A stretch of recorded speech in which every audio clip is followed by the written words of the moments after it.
I'd play Fortnite with you and you'd be like, you'd get killed and you'd be like, that's a bot. Or like, you wouldn't get killed and you'd be like, that's a bot. And I'm like, you can't actually tell the difference. You have no idea if it's a 12-year-old, you know, a 6-year-old or a bot. Like, but it's got to be one of those three. It's either one of those three or me. Hello and welcome to Deep in the D-Pad, where we explore all things gaming through an intellectual lens. I'm your friendly neighborhood host and game designer Carlos, and with me, as always, is RK Taylor. Hello, hello. Today, we'll be getting into bots in video games. That's right, bots. The not playable, co-op, and or competitive entities that we are put with or against all the time nowadays. But before we get into bots, let's start with our D-Pad delights. This is boyfriend dungeon time. Are you ready? Carlos, have you played minute? Have you played a minute of boyfriend dungeon? Not at all. I am very, if not wholly, unfamiliar with this game. So what's the 30 to 60 second brief on Boyfriend Dungeon? Boyfriend Dungeon is a romance sim coupled with, or like blended into, an isometric action dungeon crawler. Okay, dungeon crawling game. I'm picturing maybe like a Hades game with hacking and slashing, but also I can romance hunky guys in the dungeon. Yes, and the thing that connects these two worlds is that in order to dunge, as they call it, D-U-N-J, you need to go on dates with boys, and they are, like, we're living in a world where they're weapon people, I guess. So the boyfriends are the weapons that you then bring into the dungeon, and they have different skill sets. And then what you'll do is you'll run through the dungeon until you've maxed out your weapon level, and then you'll have to come back to the real world and go on dates with these boys in real life in order to unlock their new ability and the ability to then continue to level them up. Does that make sense? Kind of. Like, so to echo that back, in order to dunge, D-U-N-J, the verb, which I guess means to go into the dungeon. Correct. You need to woo one of these hunky boys who can also transform into weapons such as swords and axes. But you need to socially lube them up before you take them on a date into the dungeon, where they will agree to be held and wielded by you. But then when you max them out, like you're running through your Call of Duty challenges and you level up your gun enough, your gun boyfriend will transform back into a boy, and you need to woo him on more dates before he takes you to the next level. So you can go to any level of the dungeon as long as you've been there before. And the dungeons themselves aren't considered dates. So you'll go to like a museum, or you'll go to the beach or something like that. So you have these kinds of like outside of real the action dates components. You go on real dates with them and then earn their favor. And then you can go on you can then take them into the dungeon. Right. And then let's say you've gone into the dungeon with them, you maxed out level 3 for them. They will not turn to level 4 weapons and thereby unlocking the level 4 ability until you then go on a date with them outside of the dungeon. Then they'll be level 4. You could go through the dungeon with them with their level 4 ability. They'll max out their level again. And the way you max out their level is by not only fighting with them, but also like offering them gifts. So there's a whole crafting system that's in the game based on what you like loot in the dungeon that you can then turn and give to these boys to earn their favor, increase their love for you faster. Do they evolve or anything? Or is that just getting like new abilities? Are they always like just a sword? Yeah, no, they don't really evolve or anything like that. They just become more powerful. Are the boyfriend weapons like mad that you're dating other weapons? Surprisingly, no. I don't think that there is a lot of jealousy that runs through the game, which is something I found interesting. And there's also, one of the parts where it kind of breaks down is like, if you tell someone that like you don't want to date them anymore, you'll continue going on dates with them to like level them up, but it's kind of your way of being like, nah, you're a douchebag, and people have accused you of like beating your last girlfriend, so like I'm definitely not going on a date with you. That's a real example. Damn. Yeah, that dude he was the last dude I leveled up. I wound up maxing out all the levels for like the 6 boyfriends that you have available, because I just got so hooked on this game, and that's what I beat this game in like 4 days or something, and this is my D-pad delight. Like, it's not that long of a game. There are only 2 full-length dungeons, but I feel like the whole thing was well executed, and I am not the target audience of someone who wants a like romance sim, this is not my type of game.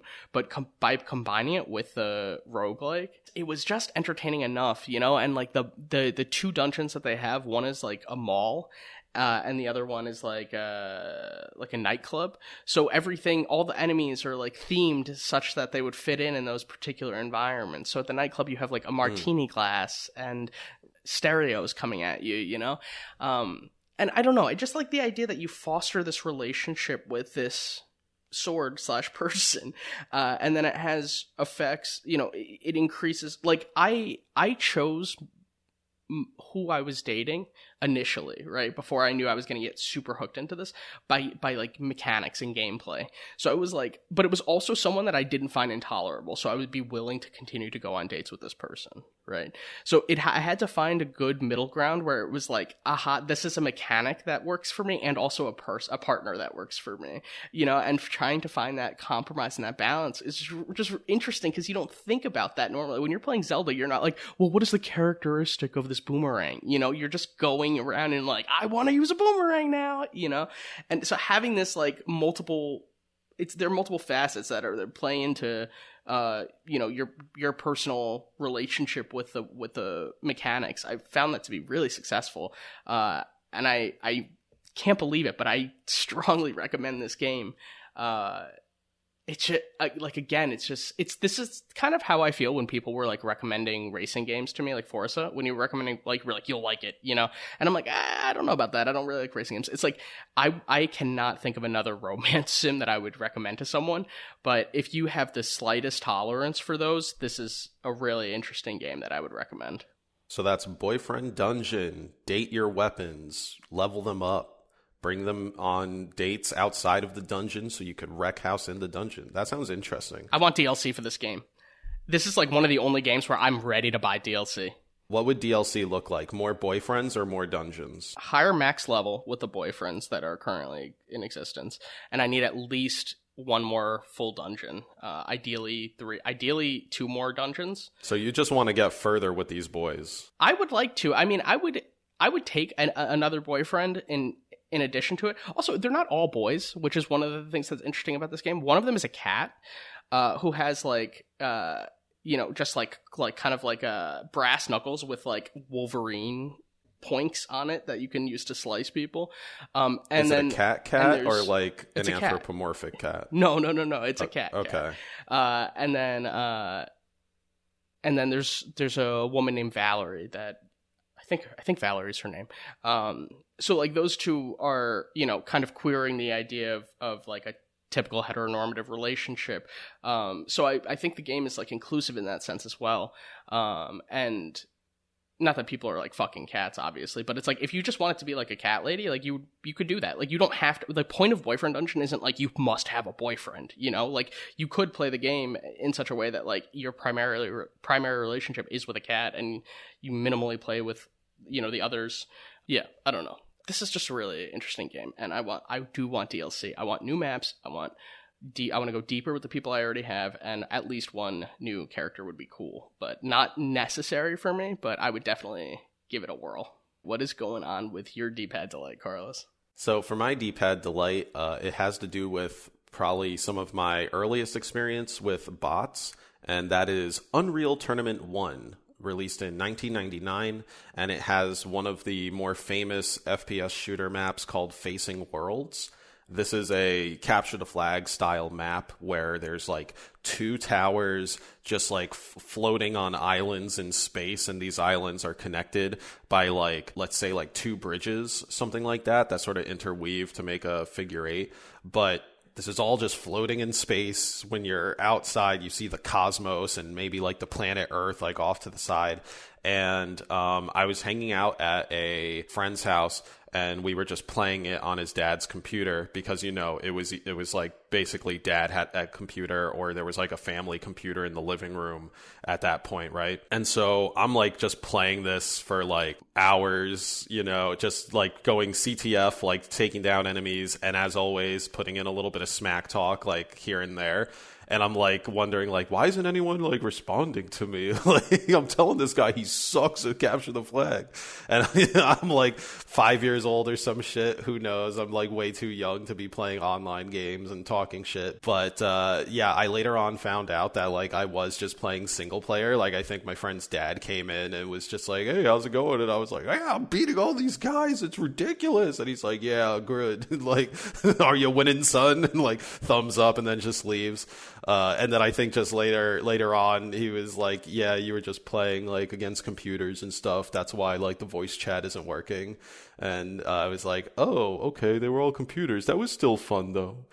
Like, so that was some of my like earliest experience with bots, was like talking shit at bots after killing them because I couldn't tell that they weren't real people. That raises a really interesting question that I'm looking forward to returning to in this episode. Namely, is it satisfying to kill bots? Is there something about it that's less satisfying than killing, human players or beating human players? Yeah, I'm curious about that based on our experience playing Fortnite together, which was very, very brief and involved a lot of you claiming and pointing the finger that people were bots. And I'm like, what does it matter if they're bots? You're still winning, aren't you? Like, yeah, we'll get way into that. I will say for this like time frozen Carlos from the D-pad delight, he was mighty satisfied killing the other character players, but not too much satisfied that they weren't reacting to his like gloating or the fact that they did get killed. So kind of a mixed bag there, but definitely more so just like, oh, this is awesome, I'm just killing everyone, wow, I'm a god at this game. It's not satisfying to you unless someone's feelings get hurt. Yes, I must feel them have the crushing defeat. So I did some Googling for a definition of bots just to see kind of what is the internet consensus of some sort. And Wikipedia says that in video games, a bot is a type of artificial intelligence-based expert system software that plays a video game in the place of a human. Bots are used in a variety of video game genres for a variety of tasks. A bot written for a first-person shooter works differently from one written for an MMORPG. The former may include analysis of the map and even basic strategy. The MMORPG bot may be used to automate repetitive and tedious tasks. And that's where that definition ends. Is there anything that jumps out to you right away about this definition? This is something that's kind of tricky. Like the thing towards the end where they talk about bots being used to automate repetitive and tedious tasks. Yeah. That, I feel like, is, while it is accurate, it's like calling like punk, emo, rock, metal. Like it feels like you're trying to describe a very like much smaller subgenre, but still using the big broad term. So it's like, oh, here's like a cheating script, like aimbot, right? Like an aimbot, a thing that like is a script that runs that just gets you auto headshots every time you fire the gun. Like that would be considered a bot. Like it's in the name, but it is such a different, I guess, like idea or expectation of what we know colloquially as a bot. Like an aimbot, some people would call just like a cheat code or a script, something like that. Whereas like the bots I was facing in Unreal Tournament, these are like humanoid characters walking around and trying to actually like act like a human. So that, I think we Gamers TM would consider that a bot more true to its name than an actual aimbot or the MMORPG like farming tedious task bot. What also stood out to me was the ending of that definition, the automating repetitive and tedious tasks like farming. I'm not familiar with bots in MMOs. Thinking back to my own experience playing MMORPGs, I would categorize things as enemies, NPCs, or other players. And like NPCs are like the quest givers, right? And then we have like the enemies, and they're usually, unless it's PvP, the enemies usually don't look similar to the player. They're not of the same race. They don't have like the same different like classes. So it creates a situation where it's asymmetrical gameplay. If I'm battling a wolf, that wolf doesn't have a shield and a sword, right? The way that, like, perhaps my character does. So I wouldn't call that a bot, because it's not actually replicating the player experience. It's just giving the player something to interact with, something to conquer. But it doesn't look like the player. It doesn't respond like the player.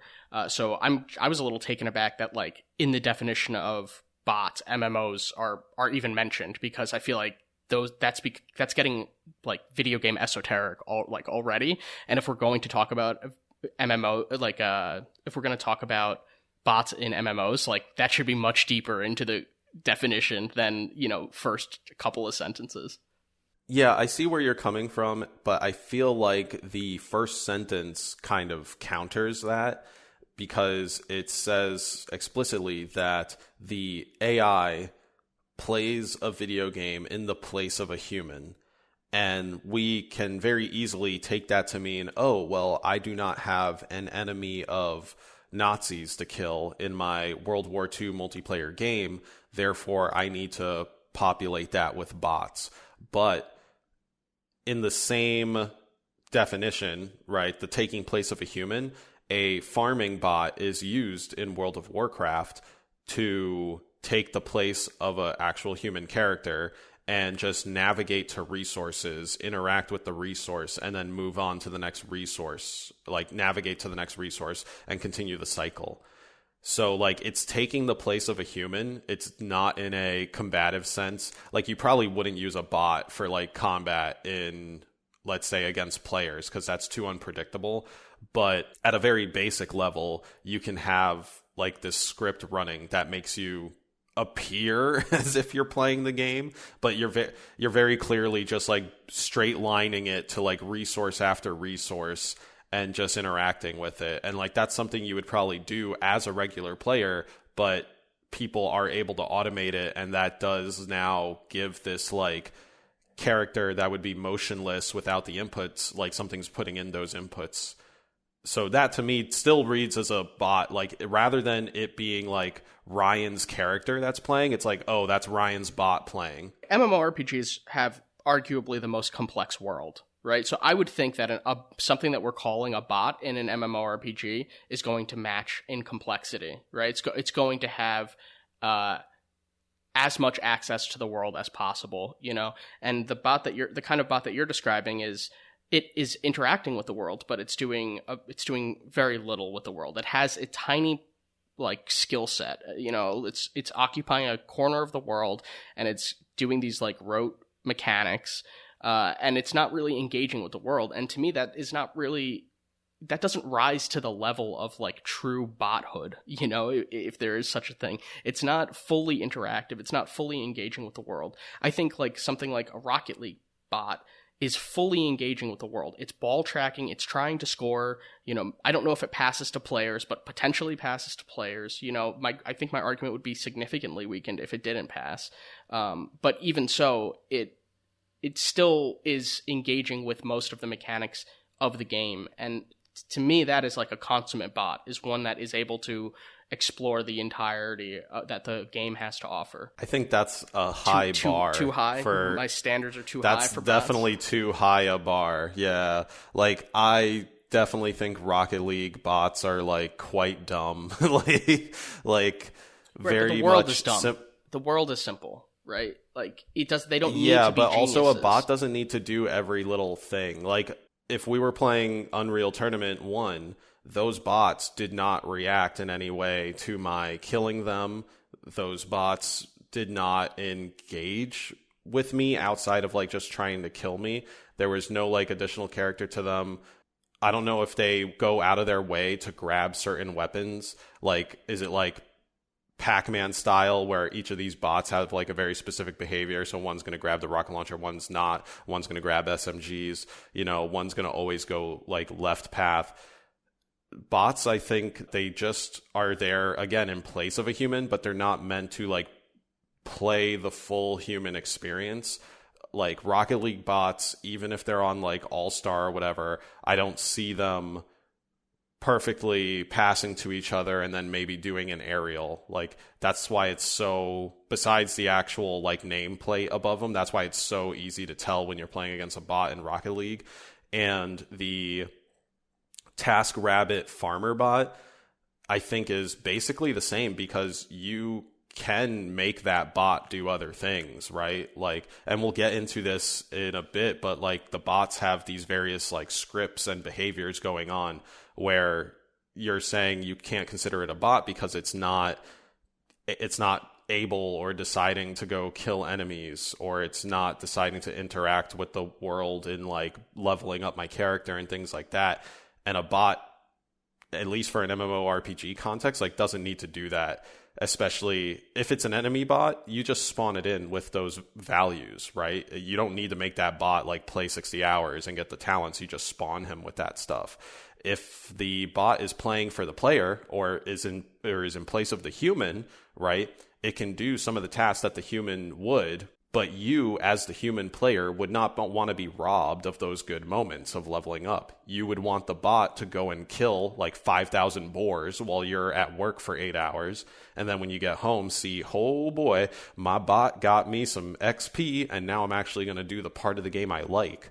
And that's kind of like equally applied towards the farming. Like if you are just harvesting grains across like the wildlands or whatever, or you're like mining ore in Stranglethorn Vale, like all these things are kind of just, oh, TaskRabbit, I as a normal human would do this, and I figured out a way to script my character to do this in an automated fashion that does not require me to be present. So I would absolutely still consider that a bot that can do kind of something that the player can do, or is doing something in place of the player. That to me makes the most sense as like a sort of clear through line for what is and isn't a bot. And then we go into kind of like different complexities of bot. One of the things that we're struggling to deal with is that I want a bot to be as complex as the world that it's inhabiting. And you're suggesting that any amount of human like replication or mimicry is worthy of bothood. And for the sake of this episode, I'll run with your definition just so we can be on the same page. I probably will push against it, but just so that we're having like one conversation, the minimum standard of bothood is what we can run with. There's one more distinction that I want to make that we've already addressed. One is the ratio of the complexity of the bot to the complexity of the world. It's the primary ratio that's determining whether or not I think the bot is a successful bot, right? The other one is that you've identified is how skillful is the bot given, its abilities in the world and, the aims, right? So you're saying like a Rocket League bot can't be a consummate bot because it's just not that good. It's not doing aerials. It has basic goal tracking for both scoring and blocking, which is kind of how soccer is played. But it's not great. It's never going to beat a pro player, I think might be. I don't know if you'd go that far. Yeah, the bots in Rocket League wouldn't beat a pro player. Theoretically, they could, just not the ones that they currently are using in the game. Is that correct? Yeah. Theoretically, yeah, totally. Cool. So we have a basic through line that bots are going to be some type of AI that mimics a human character within that game. So we're covering like potentially like co-op dudes, right? We have the Back 4 Bloods and other co-op shooters. So like these bots would probably fit into that category. They don't have to just be competitive. Another good question to kind of like embolden our definition is, does a bot need to take up digital corporeal space? Like, do they actually need the 2D, 3D body that navigates around? Or could like a chess AI also count as a bot? I believe yes. I think chess game AI totally counts as a bot. And in a lot of cases, they are quite complex. But how do you feel about that regarding the corporeal space? I don't think they need to take up digital space. It's such a funky question. I've been really wrestling with this concept of like digitally corporeal, I don't think they need to look like a player as long as the behaviors make sense from the perspective of a player. Like if I was playing with another actual human, this is what they would do to the board, because like as a kid when I played chess on like, whatever Windows, it was like installed. You could play like internet chess. It's not like you saw the person that you were playing against, right? It was the same exact board setup. So whether or not you were playing against a computer or a real person, there was no digitally corporeal representation of your opponent. It just doesn't feel like it needs to be. It seems like unnecessarily restrictive to be like, you have to have a car, in order to be like, there are certain games where it's a requirement that in order to be a factor in the game, you need to have something physically representing you, an icon of some sort. But it need not be that way for games that aren't suited for that. Okay, yeah, I think we're in a good agreement upon that. Oh, hell yeah, that was easy. Next. And we are saying, I think we've already kind of said a couple times here, that we're not talking about like all AI in video games, such as like NPCs, like townsfolk, the boars that you find out in the wild in World of Warcraft. Anything like that, those are not going to be bots. Bots, again, are meant to take the place of a human / playable character that would be played by a human. So NPC just doesn't fit that definition because you're lacking the PC. So now that we've kind of got our definition down, we feel pretty good about it. Let's go to some examples and like history of bots. We're starting with proto-bots back in the 70s. And can you guess what 2 games we're going to be covering? That's right, the all-too-popular Pong and Pac-Man.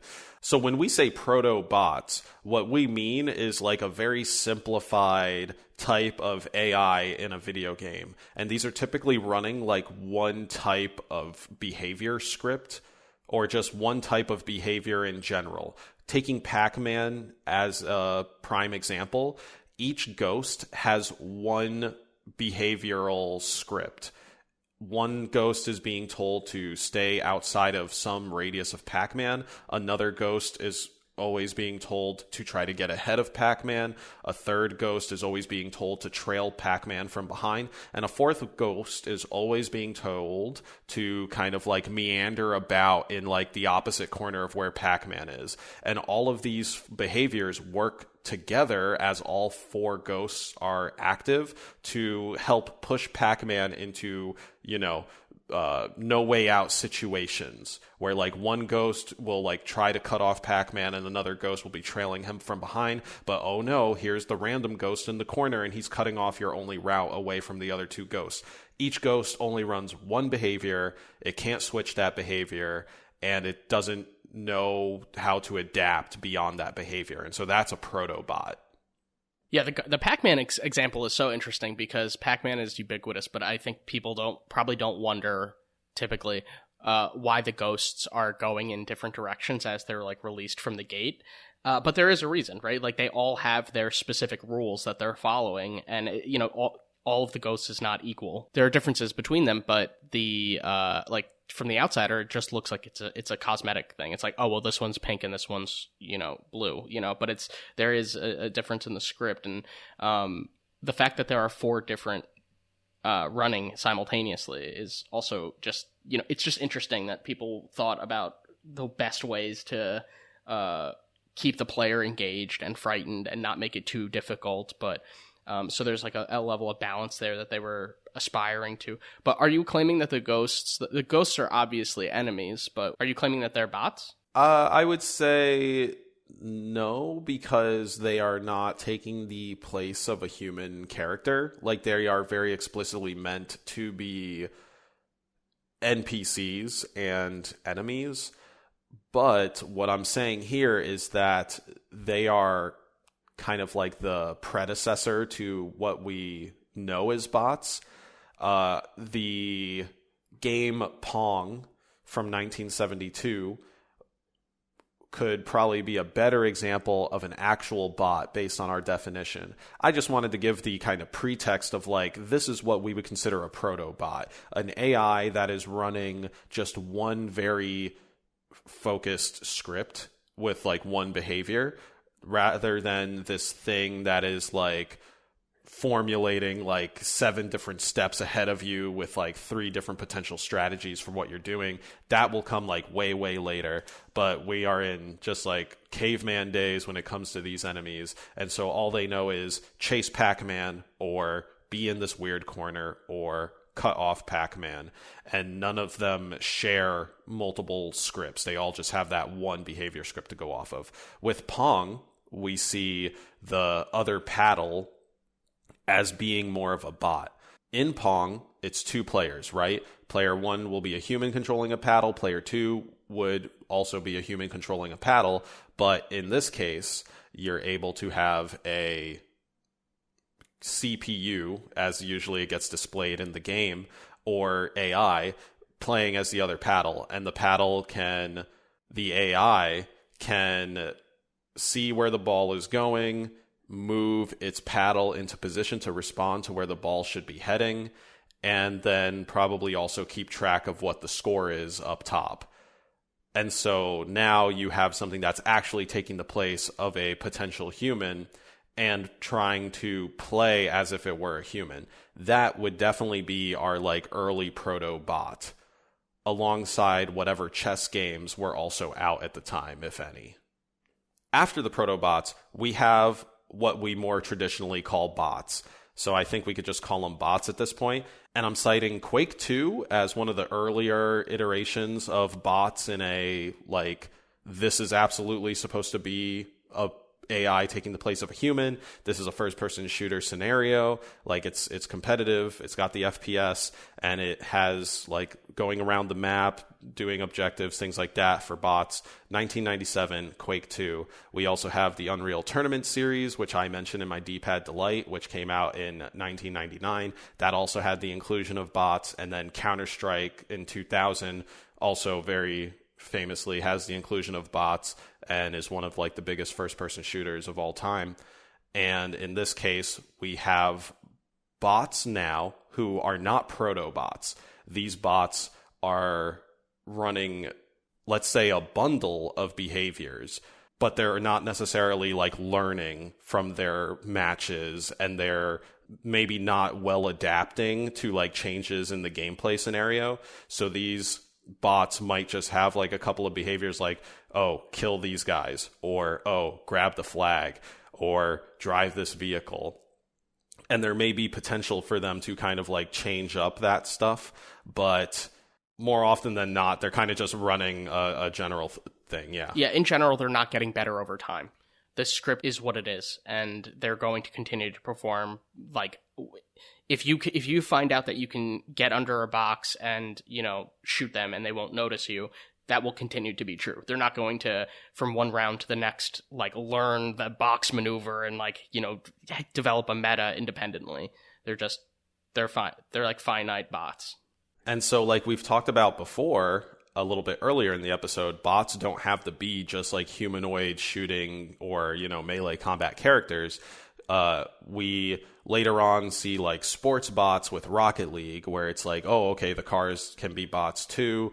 You know, we see it in the earliest like Need for Speed games and other racing games. The other racing competitors, which if it's a multiplayer game would normally be played by a human, those are being replaced with some sort of AI. And let's say in the instance of like pole position, you know, it's running a simple script of like go faster than the player, like slow down around turns, this, that, and the third.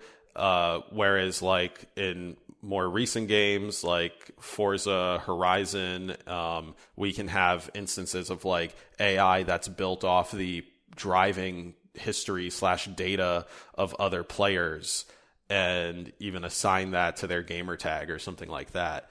And just kind of like to call out one more type of genre, because we've called out like racing games, sports games, first-person shooters, and MMORPGs. Fighting games also have AI, and they tend to get complex pretty quickly. But like Smash Brothers, right? Very popular fighting game. We have AI doing like navigation around these 2D spaces. They're sort of reading enemy positions as well as like what their hit percentage is at, right? So they can maybe prioritize which character to go after to get a quicker elimination. And they're also having to put in these like complex combo inputs depending on how high a level the AI is. And what we'll talk about in a little bit is that actually, like, with the advent of the amiibos, we start to see AI bots in fighting games that actually learn from their matches, which to me was like the earliest, if not the first experience, like tangible experience that I had with facing a bot that could learn. And it was very like cool, but also very kind of like creepy. And eventually my like Donkey Kong Skylander amiibo is just kicking my ass and I don't want to play against him anymore. And now he lives trapped in an whatever. I was going to say NFT, but he remains trapped in his amiibo token. I find a like pseudo-philosophical thought like lingering throughout this recording. So bear with me because it might sound a little goofy, right? But I was thinking specifically about learning to play Super Smash Brothers as a kid, right? And like the one-liner for this is like, what if we're the bots? You know, like what if they're the playable characters and we're the bots? But what I kind of mean by that is when I was playing Super Smash Brothers for the first time, I was playing against computers, right? Right. And I learned that like grappling is a successful technique to throw someone off the edge by watching the computer do that to me over and over again. So I kind of engaged in, you know, if we were bots, like machine learning, right? We're saying that like the simple bots, like the Quake, was it Quake 2 that you mentioned? They're not learning between matches, but we are, right? So we are running a more complex script than them, and that's how we are able to get better over time, in a sense, right? I know that we're not actually like computer programs, but we're functioning that way. Right, where like this is how learning operates. Yes. So it's like which one is really first? You know, the game computers will always be there, right? They're stuck in the game, you know, in a way. You know, their potential will always be there. They're ready to be run at any point. Do you see where I'm going with this? Yeah, you're talking about kind of like how humans can adapt and how we can like mimetically learn from our both successes and failures. And eventually bots get to that point. I guess that's kind of like the whole point of bots, especially based on that first sentence. Like these are AI that are supposed to take the place of a human in a playable character. And so like decade after decade, console generation after console generation, we see that goal getting closer and closer to being hit. And two of the more major milestones in recent history has been the ability to adapt a behavior on the fly, like during a match, and the ability for an AI or a bot in this case, right? We're kind of using them interchangeably at this point. The ability for a bot to learn from their experiences outside of the match and bring that data and, you know, whatever strategies come with it into the next match. That's kind of like the next, like, we're already there, but that was the next, like, really high level, like, how do we get these AI to be closer to playing against an actual human? And part of that is learning between matches, like you called out, like us being somewhat taught by the AI that like, oh, these mechanics exist and that these are useful for that, rather than having like a tutorial slide come up, which like it could tell you like, oh yeah, a grab is really good to throw something off a cliff. But if like bot controlled Jigglypuff grabs you and rolls you a few times and then boom, you're going flying off the screen, that's just a much better like case for you to see. That's like, oh, okay, yes, I used this in actuality and now I'm like learning from it, and the bot knew about it before me because it was running whatever like basic protocol it had to run. So you're bringing up the difference between procedural knowledge, which is not knowing how to do something, how to actually execute it in the moment, right? Knowing how to rollerblade, right, for example, versus propositional knowledge, right, which is one rollerblades by swooshing one's foot, you know, at 80 degrees, blah, blah, blah, you know, like, so the tutorial is giving you the propositional knowledge, right? It's telling you press R to grab, but the procedural knowledge, right, the knowledge of how to do something, how to implement it with timing, is something that we can only get from actually playing a match. You can't really understand what it's going to be like to fight Jigglypuff until you're actually fighting Jigglypuff, and you need that bot in order to help you train, you know, unless you have people who are around all the time. But I mean, when you're a little kid, it's like a special event to be able to play with your friends. I guess I'm thinking more days pre-internet specifically, but even with Nintendo Switch like online's like system, I hope nobody's exclusively playing Smash online.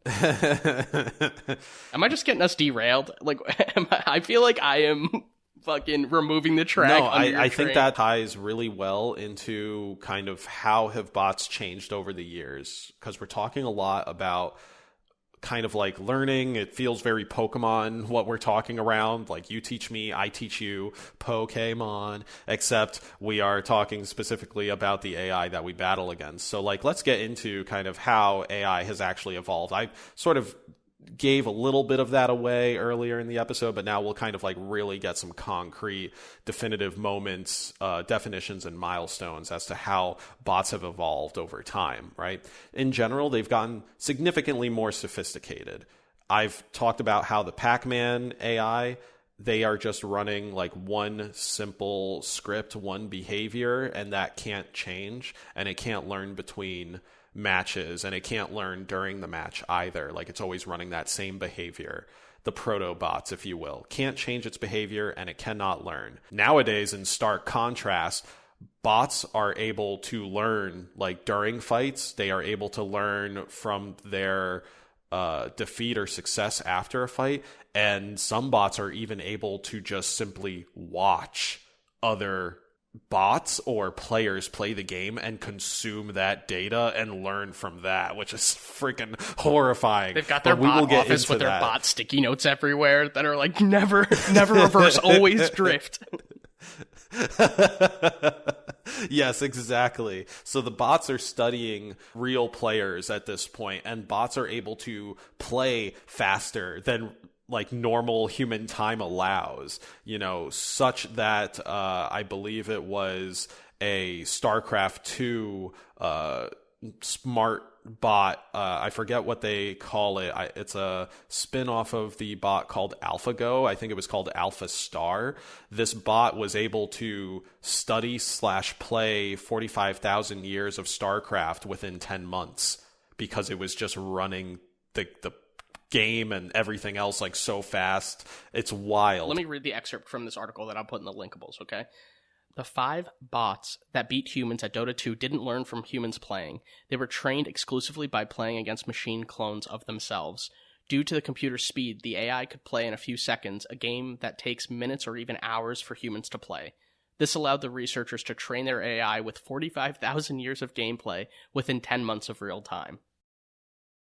Yes, that is so wild. That is such science fiction. That is insane. It's insane that is science reality now.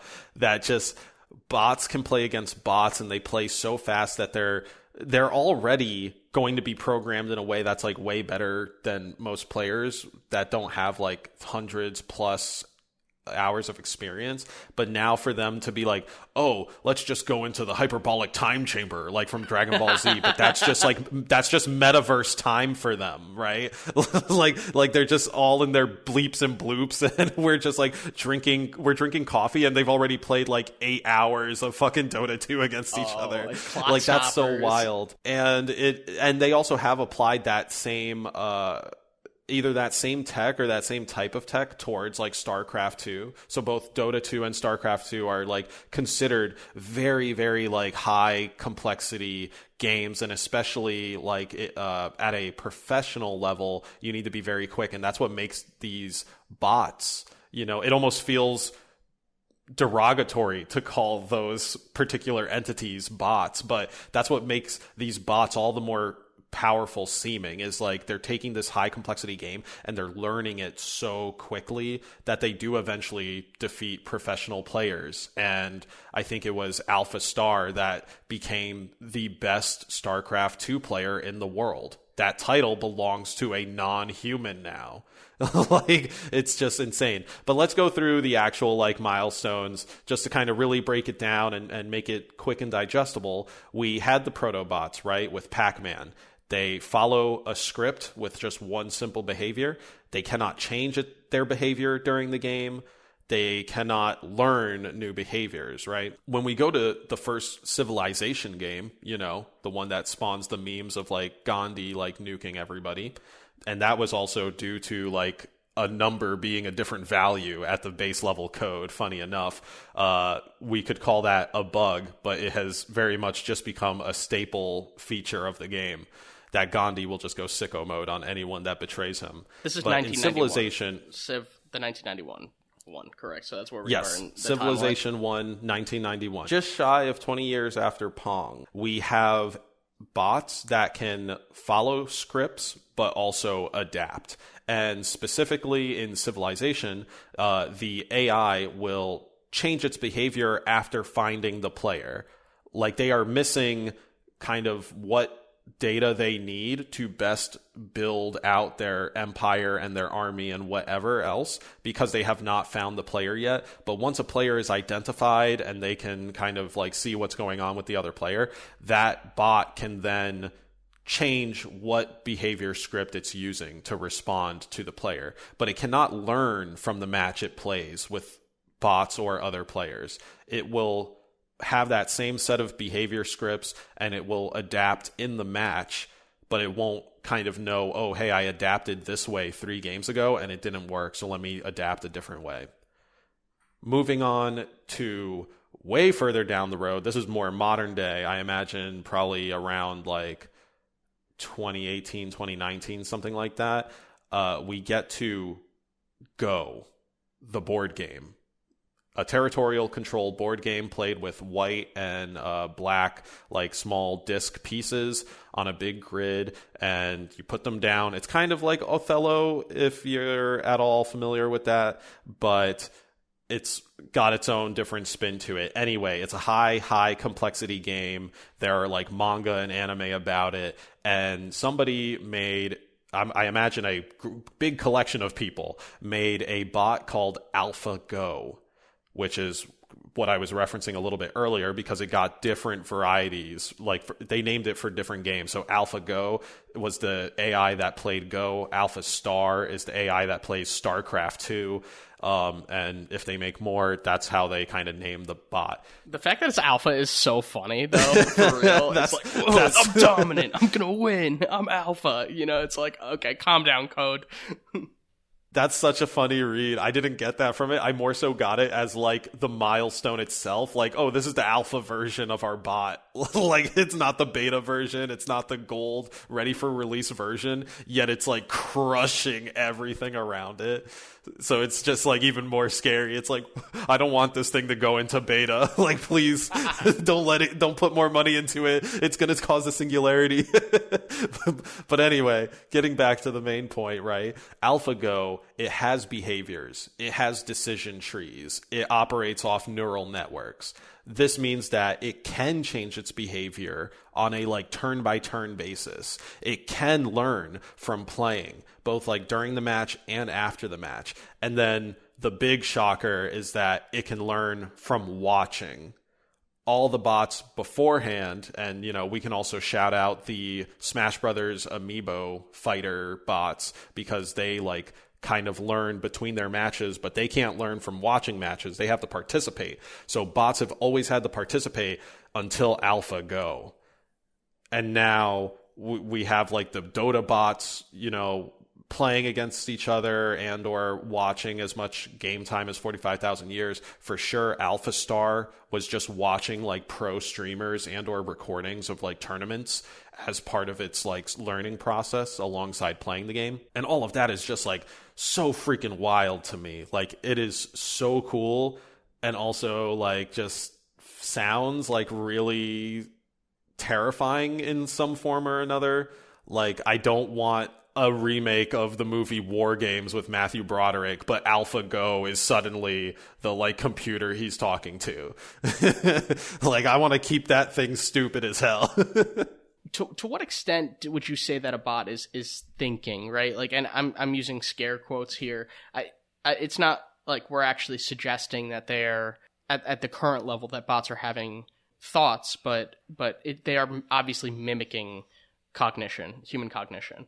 I don't know if you have any thoughts on that. Yeah, I think when we talked about the earlier phases of like protobots and things like that, the mimicking of thinking is probably just like very low level, like almost like monkey see, monkey do, but like not even that smart, right? Like that's probably way more so like AlphaGo. But a bot mimicking thinking at the earliest stage is very much just like there is one, let's say, algorithm, maybe like one behavior or an algorithm that is telling the bot to like just do XYZ, and that's it.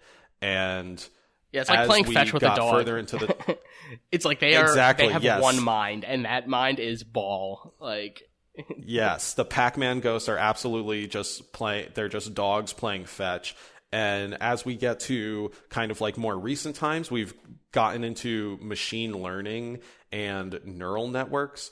And so just to kind of like give some sort of distinguisher between the two, machine learning refers to developing algorithms that can analyze and learn from data to make decisions, right?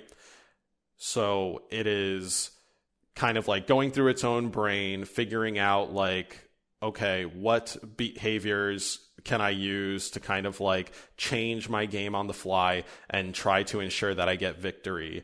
Whereas neural networks are a group of these algorithms. So like machine learning is just developing an algorithm, and neural networks are now like comprised of a group of these algorithms that are performing a ton of computations all at the same time. So like with machine learning, they can't do all these different like behavior making computations, but with a neural network, now it's very much closer to the human mind, where we can consider like 3+ different angles of like a potential decision and maybe how each of those angles will echo out and what those decisions might end up and what decisions to make in those scenarios, which like already this sounds like I'm getting like Doctor Strange to like out there. Cause like it's basically like multiple cost benefit analyses can be compared simultaneously. Yes, yeah. And then the one with the highest payoff is the one that the machine is going to lean toward.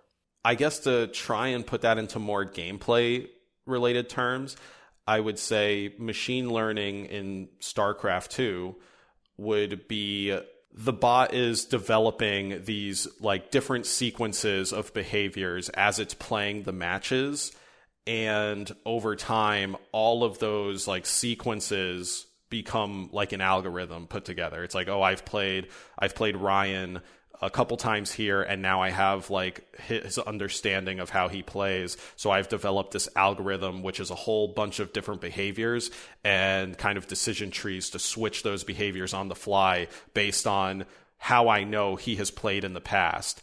And then to kind of take that little, let's say, synapse like that, this is my Ryan behavior like algorithm, that's like a synapse within the neural network, which is a vast collection of these synapses, which are like different protocols for different players. And now it could over time reference those various algorithmic protocols to create this more fleshed out entity that you're playing against. So let's say like it played against you and like 8 of our other friends. Now it's playing against me, and it's like, oh, okay, he's opening like this. This is how Ryan opens in the first third of the game. Oh, now he's playing like this friend over here who plays like this in a far corner of the game, and very rarely does it. And I'm like cross-referencing all these different ways I've played against people and what the most optimal way of taking them down was. That's more so what the neural network is. And hopefully I've explained that fairly well, because it is like pretty new to me too. And it's like kind of hard to explain, but I think that is basically how it goes, and where we're at right now is like bots, if they have a lot of money and time poured into them, could be these neural network, more or less like actual human brain, but in a computer without the empathy and all that stuff playing against you in StarCraft 2. Yeah, I mean, it's not anywhere near as complex as the human brain. Let's just be clear about that. Like, the point of calling them neural networks is because they're simulating the way that neurons communicate with each other, right? So, like, the fact that there are, like, multiple threads that are going on, like, you know, point A can connect to point B, but point A prime can also connect to point B. And, you know, there's a feedback communication as well. So it's not like anybody thinks that there's going to be a computer that is going to be, or like a video game bot specifically, that is going to be more powerful than a human across all tasks, right? But that's just more like a general They're AI super concern. Specified. Yes. Yeah, I think the big separation here, right? This is essentially what people are afraid of with general artificial intelligence, though. The idea that it's not, the script is going to be about learning in general, right? And it's going to be able to maximize its ability to learn across disciplines. We're talking about something much more narrow. We're talking about a video game character, you know, excelling in that video game world. Even a game that's really complex, like Dota 2, right?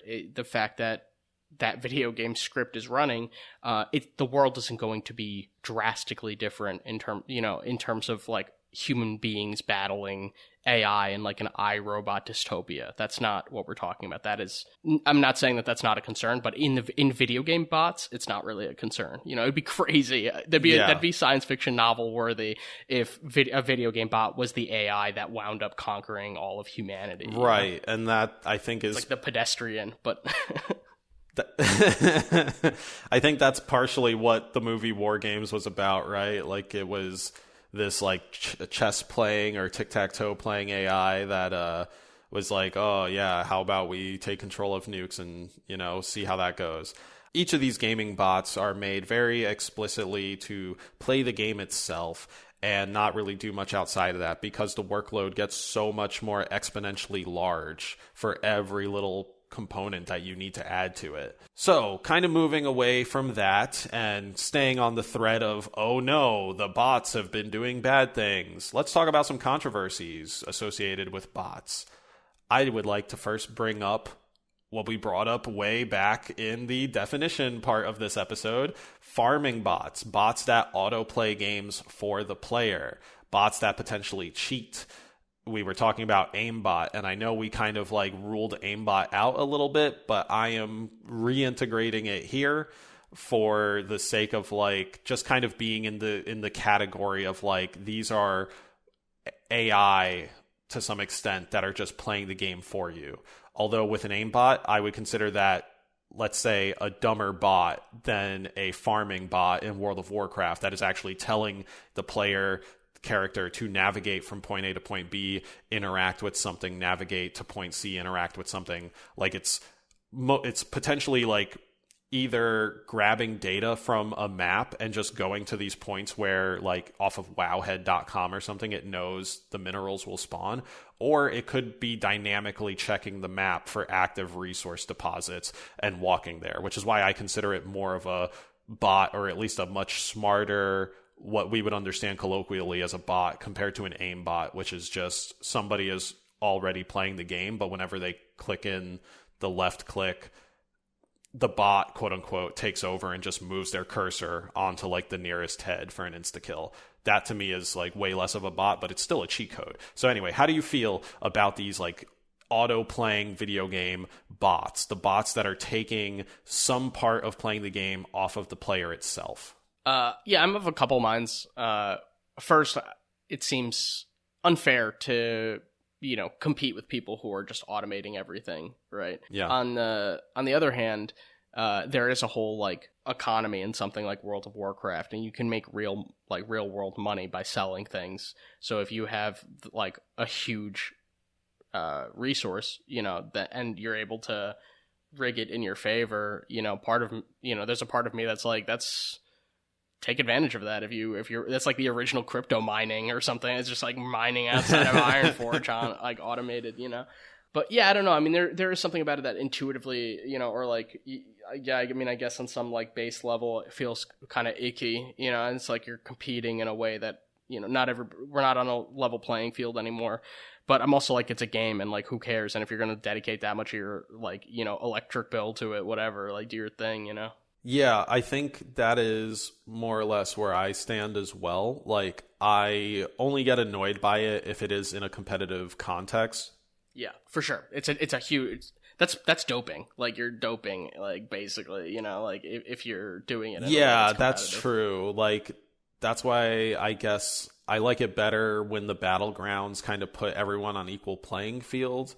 Though one could make the case that, like, if you can get better armor and equipment for the battlegrounds by doing that bot enabled or assisted farming, then that's where it becomes really unbalanced. But last I recall, and this is a very contextually specific example, last I recall in World of Warcraft, you could only get better like PvP armor by, I think, doing dungeons or explicitly doing more PvP.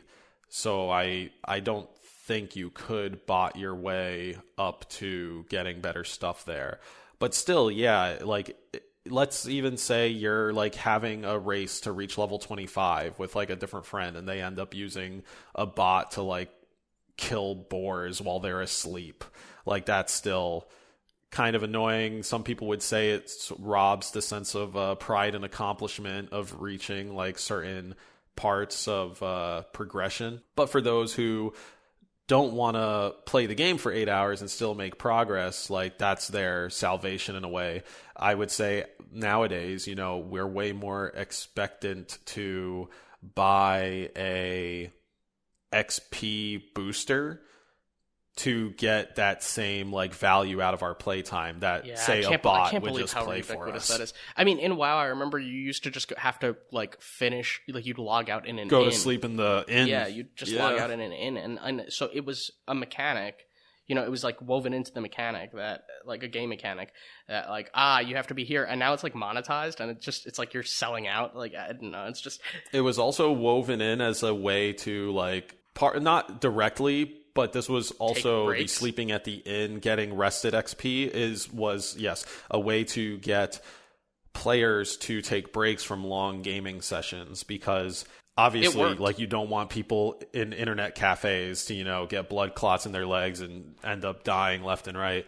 It was successful from my perspective. I would actually be like, I'm getting half the XP boost that I would if I just waited a couple hours. I was like, whatever. It's like, it's too late for me to be playing right now anyway. I guess I'll just log on in the morning, But I mean, in that sense, it's you're kind of building your schedule around it, but it is helping to pace yourself and like think about it. Think about how to maximize your own benefits so that in both in game and out of game. Okay, so moving away from the MMORPG, we get to the real bot controversy. Oh gosh, Fortnite. You know what? I knew that you just wanted to bash Fortnite and talk about Fortnite bots when you brought up this episode, and I'm really impressed with your self-restraint. It took you however long, to really dig deep in the Fortnite bash. But here we are. Let me hear it. So check this out, listeners. I've been playing Fortnite I've played Fortnite like early on before it like kaboomed. I played probably a little bit when it kaboomed. And actually, I like bought a season pass once or twice for it when it was like on that initial like uptick on towards critical mass. But anyway, I was playing real human players at that time.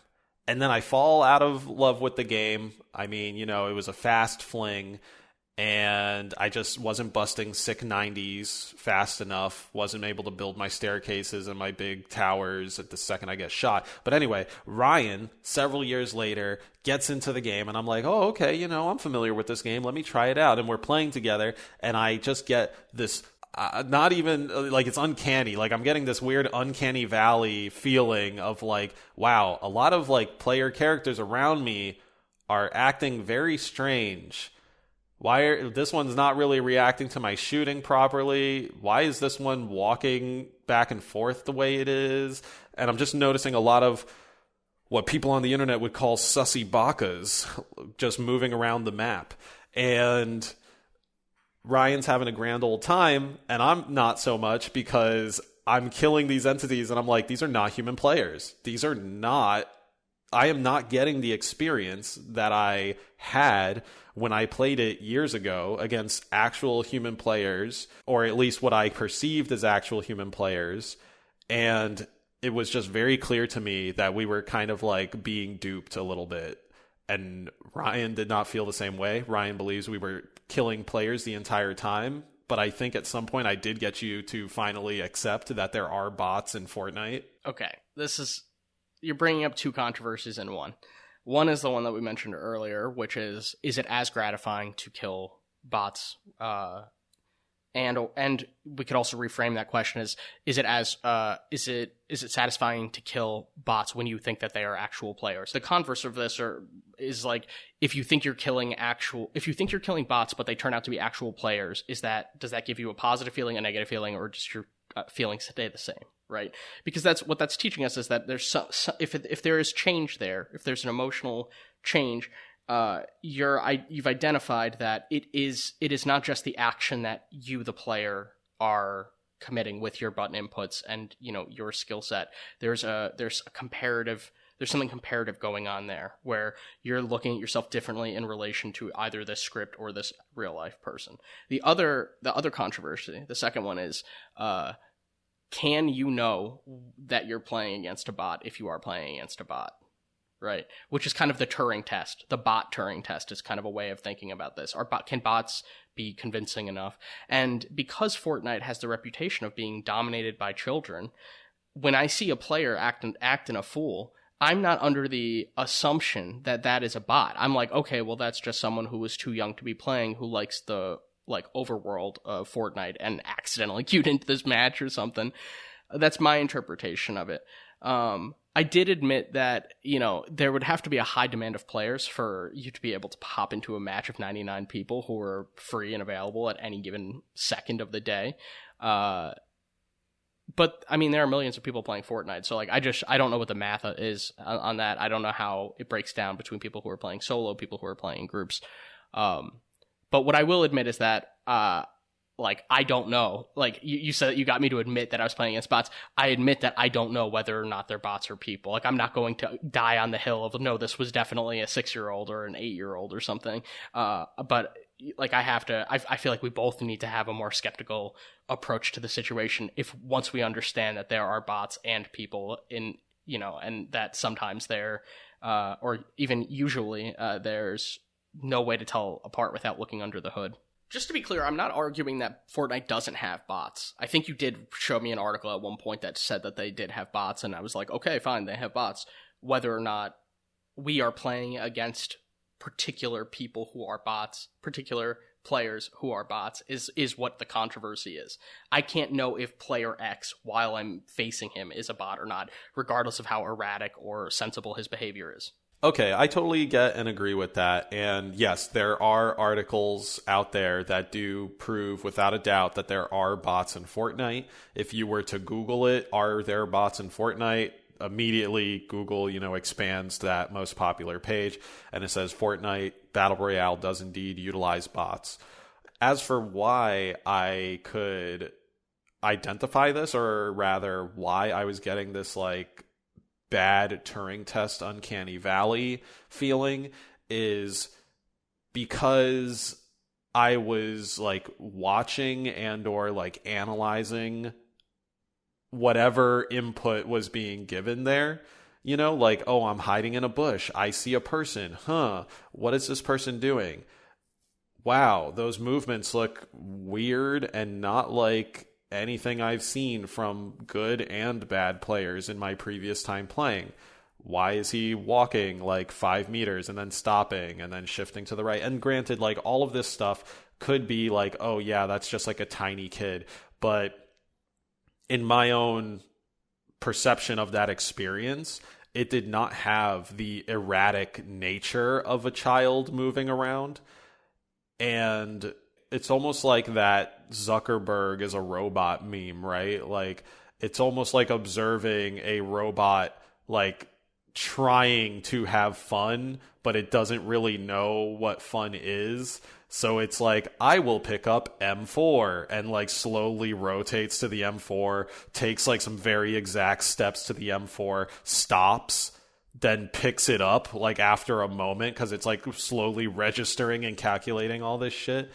And yeah, I think I'm not convinced. Like, you're not going to be able to convince me that you have like the perfect. No, I don't think I will. I don't think I will be identifying able to bots. convince you. I'm just saying like I always try to study my opponents before engaging with them. And in these cases, like these things were so unlike the other seemingly humans that I have faced before they put bots in the game. I played Fortnite before they put bots in the game. And all of that data that I had witnessed, to kind of take it to that more like machine learning level, is like all the data I witnessed were from real players. And then that experiential data I'm like trying to put up against these new players that I'm engaging with, and it just gave me like a weird mismatch, and I could tell what it was trying to do. That was just my read. I do not claim to like automatically know with 100% certainty that a entity in a game is a bot or not, but that just gave me such a weird feeling. And that was also what like took the accomplishment like away from me when I killed him, to kind of like bleed into the other answer. Like, when I feel strongly that my competitor is a stupid bot, you know, it's not an alpha Fortnite. Like, if it was an alpha Fortnite, that thing would have been doing the fucking sick 90s and building out, like, Sauron's tower the second I started shooting at it. Instead, I feel like, oh, okay, I killed this thing. And I get the same dissatisfaction from killing a dumb bot that I get watching a filler episode of an anime. I'm like, why did I just waste my time engaging with this thing? I want to hear them react, or I want to at least see their character. Like, you know how the characters like fall over and they're like crawling on all fours and they usually look at you and like backpedal? These presumably bots wouldn't even do that. And I'm like, come on, like that's where the satisfaction like starts to dwindle. I'm engaging with it, but it's not engaging back with the world. And it doesn't need to be like the bot says, oh shit, anytime it dies. But even something as small as like looking towards your aggressor is like, that's a big human thing for me, I think. Mm-hmm. Some kind of acknowledgement. I see that. Yeah, I think one place where we can definitely agree is that bots should not be smuggled into a game without awareness, like without letting the audience know. So like the fact that Fortnite there should be a massive fucking headline. Yes, bots. That's a huge update. It definitely does change the way that players engage. I don't know how much I feel about it. It comes off as like falsely inflating the popularity. It does. It definitely does. You're not reporting the number of players, but like, you know, 5-year-olds will drop in there. They're going to kill these bots and feel like they just killed like fucking Ninja. And they'll be like, oh my God, everyone's playing this game and I got 20 kills in that one match. Meanwhile, the bots are just like, I can only run to the chug jug. And when I get shot, I turn very slowly and I have stormtrooper accuracy towards this 5-year-old. It's nice when we agree and there's like nothing to be said, because it's not like, it's just like, yep, and that was that point. Next. And we are back with our variety show. I wanted to say variety hour, but I'm sure you've already spent an hour with us on a variety of different subtopics within the bots genre. So we're calling it the variety show. This is our new third segment where we will ask questions amongst 3 categories. That is higher, lower, multiple choice, and sequencing. So, starting with higher, lower, Ryan, are you ready to engage with our variety show? Dude, I don't know if I could be more nervous. I'm like ready to be made a fool. If this isn't easy mode, I'm gonna like whimper. I don't know. I tried my best to make it easy without making it like super easy. I'm gonna treat you like a Civ 1 bot, not a Pac-Man bot. We'll see what that means. All right. So getting into it, higher lower is going to be the first category. In this category, I will give a number associated with a video game, and I will ask our contestant, Ryan here, if that is higher or lower. Feel free to shout the answer if you're listening along, and we will play a positive or negative sound effect based on the answer given. So, higher lower number 1, Ryan. The Metacritic score for Brothers, A Tale of Two Sons. We are taking the average because this is a multi-platform title. The Metacritic score for Brothers, A Tale of Two Sons was 80. This is killing me. I was going to guess 80. I'm not joking. Like in my mind, I was like, okay, I have to, like, I play these games and I have to come up with my own answer. And then so that I have something to stick to, right? And so here's my rationale. I was like, well, Brothers was, I remember Brothers being, I haven't played it myself, first off. Second, I don't have any idea how it was received. I think that was kind of the time where I was a little checked out of like video games before I came back and started playing. But I do remember that this game has can be played with like 2-player, where like each of the analog sticks controls a brother. I'm thinking I have to go higher than 80, because I think that mechanic alone is kind of critical to the game's the impression that the game made, and also doing the It Takes Two type of thing, where like 2 people are kind of required or expected, at least for this game. I don't think it goes as far as It Takes Two, and I think it might be from the same studio that does It Takes Two, but you can correct me on that after I lock in. Higher. Final answer. I don't even care about the year anymore. Okay, so the year was 2013. The initial release date was August 7th, 2013. Okay. And Ryan's guess is that it was higher than an 80 average on Metacritic, correct? Correct. Can I get a yes or no answer?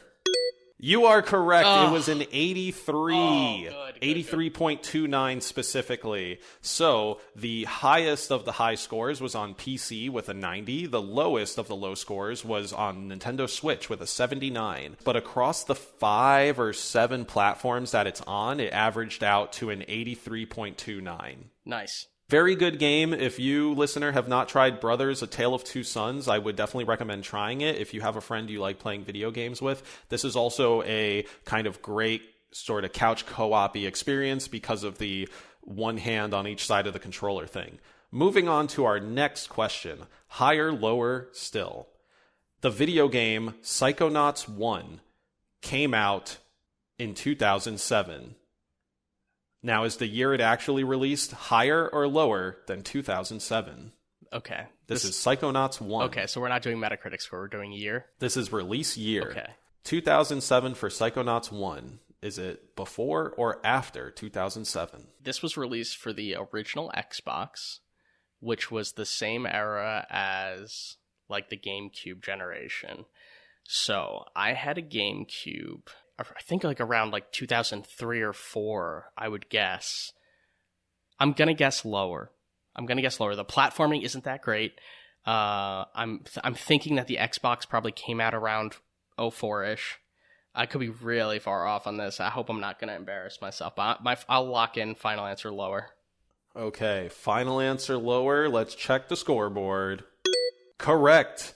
Psychonauts came out in 2005. Oh, you were very on the money with that original Xbox release date of like 2004, 2005 range. I was very surprised you like honed in so well on that. So the game Psychonauts 1 came out in 2005. We know that Psychonauts 2 had just recently come out in, I believe, 2021 or 2020 potentially. And Rhombus of Ruin was somewhere in the middle on VR consoles. This is going great so far. Oh, man, I'm having a good time. Now I'm going to get arrogant and start taking fucking crazy guesses and shit. Oh, man.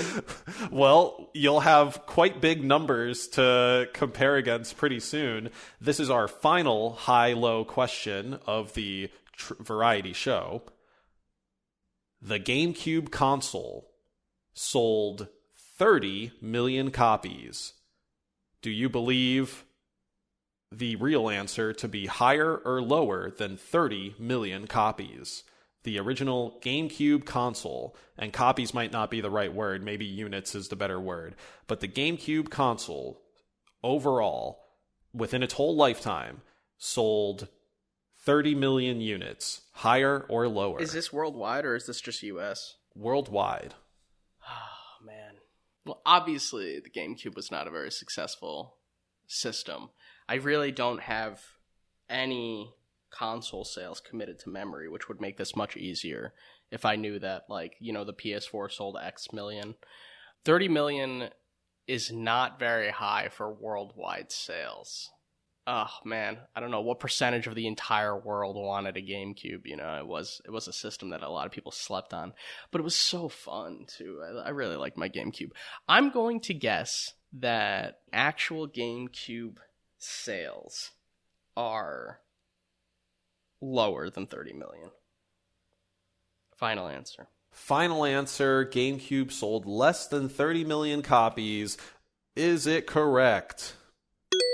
It is. Oh my gosh. The GameCube sold, I believe, just shy of 22 million copies worldwide. There were less than 22 million GameCubes around the world. Wow. Oh my gosh. Unfortunately. That's such a small number, really. It is quite a small number. The PlayStation 2 had something like more than like 125 million copies sold worldwide in comparison. And that's the best-selling console, PS2? Yeah. I think that was the best-selling console ever, potentially dethroned by the Wii. Not entirely sure. But dude, you got all three correct. Congratulations on getting the high-low section all good. Now on to the multiple choice. So we're only going to have one question for the multiple choice and one question for the sequencing. Now, starting with multiple choice, what is the all-time peak concurrent players for Crystal Dynamics' Marvel's Avengers video game?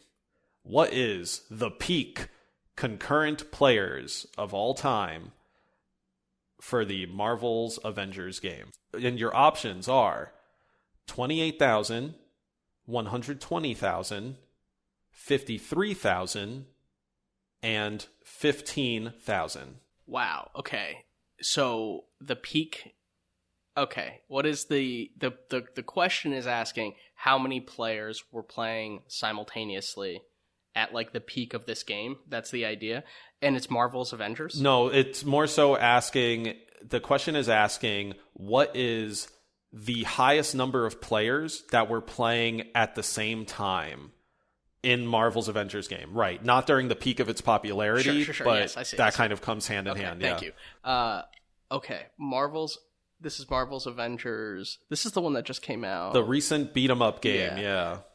And what are the numbers again? The numbers for peak concurrent players for Crystal Dynamics' Marvel's Avengers game are 28,000 as the first option, 120,000 as the second, 53,000 as the third, and 15,000 as the fourth. I'll go for C, 55. If you tell me I'm wrong, my second guess is B. Is that correct?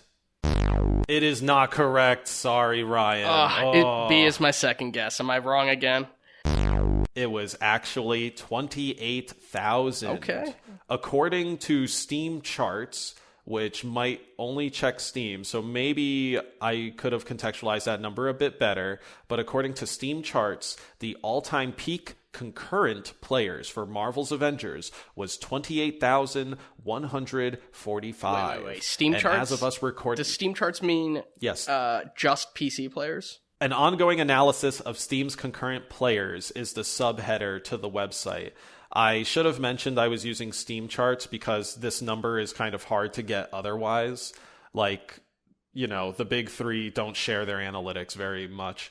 But yes, within the actual Steam platform for Marvel's Avengers, and I don't think that includes like Xbox PC Game Pass. Yo, I'm calling for a new host. 28,145. No. And as of recording this currently, the 24-hour peak is 403 players. Yeah, we're in early March, just so you all know. Okay, but no, for real, you're getting dethroned. I need a new host. I can't be toyed like this. You got my ego is on the line here. I got the higher lower questions correct. I'm assuming console gamers count for this statistic, and then bam, you just swipe the rug from under my feet. Yeah, we'll figure out how to get these numbers better, like how we did with averaging the Metacritic score. But you have possibility to redeem yourself with the sequencing section. This is to take the cake. Will you win the variety hour or will you fail? Sequencing. I think I was a little nicer to you on this one. Your 4 games to put in order from oldest to newest. Your 4 games are Half-Life 2, Little Big Planet 1, Ratchet and Clank 1, and Far Cry 3. Of these 4 games, which is the oldest, which is the youngest, and which happen in between? Again, we want to do this in order of oldest game to newest game last. Okay, I got Little Big Planet, Ratchet and Clank 1. That's not the movie, the game. That's the original Ratchet. That's like the original. That is the original Ratchet and Clank. Far Cry 3, and what's the fourth one? Half-Life 2. Half-Life 2. I have no idea when Far Cry 3 came out. I couldn't tell you a decade. So I'm going to go for Ratchet and Clank, Half-Life 2, Far Cry 3, Little Big Planet 1.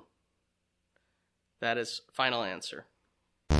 You were so close, Ryan. You were so close. So, to give you the actual sequence, it was Ratchet and Clank to begin with. You were right on the money with that. Half-Life 2 came out 2 years after that. To give you years alongside the games, Ratchet and Clank originally appeared on PlayStation 2 in 2002. Half-Life 2 came out on PC and eventually came on to Xbox with the orange box and stuff, but its original release was 2004, just 2 years after Ratchet and Clank. Okay, good. You then said Far Cry 3. Yes. Which was incorrect. You mixed up Far Cry 3 and Little Big Planet. Man. Little Big Planet released 4 years after Half-Life 2, okay. Which Little Big Planet would be 2008. Wow. And then Far Cry 3, just 4 years after that in 2012. Okay. Did Little Big Planet originally release for the PS3? Yes, it did. Okay. That would have been good to know. I still haven't played a Little Big Planet game, and was not aware of Sackboy really until Sackboy's Big Adventure or whatever that game was, and then I just absolutely stan him on principle. I have still not played a Little Big Planet game, but I have one in my PS4 catalog of games that I want to go through, and I've been sitting on that one because I think it's one of the ones I'm going to enjoy the most, because it's how can I Nintendo-ize Sony, and that's Sackboy is the closest thing I can get to a Nintendo IP within the Sonyverse. That was fun. So I did great with higher and lower, and then you aced the higher lower. You kind of fully got the multiple choice wrong, and sequencing you were pretty much there, just having 2 of them swap places. Which I think is actually what happened when you did sequencing. I think last time we did sequencing, you also wound up... Yeah, I got the first one and the last one correct, and the 2 middle got flipped. Yes, but yours were all within 4 years. That was so brutal of me to do that to you. I was very hesitant to give you any console information because of how much time was between these titles. Definitely. And I wanted to make sure I gave more time so that if you did have the experience with them, you can identify this was a 360 game, or this was a PS2 game, and that would very easily slot them into place. That seems fair. Okay. So we hope you enjoyed listening to the variety show. Let us know what you think about it by commenting or tweeting at us. We really enjoy doing this new segment, and we will be trying other new segments in later episodes. Bye. Thank you for listening to Deep in the D-Pad. Subscribe wherever you listen to podcasts and share us with your friends. For updates and discussion, follow us on Reddit at r/DeepInTheDPad, Facebook at DeepDPad, and subscribe to Deep in the D-Pad on YouTube. Don't forget to hit the bell. And if you want to ask us questions or get a chance to share your own D-Pad delight on the show, email us at askdeepinthedpad@gmail.com. Be sure to put question or delight in the subject line. big thanks to 8-Bit Jazz and Kevin MacLeod for supplying the music for the show.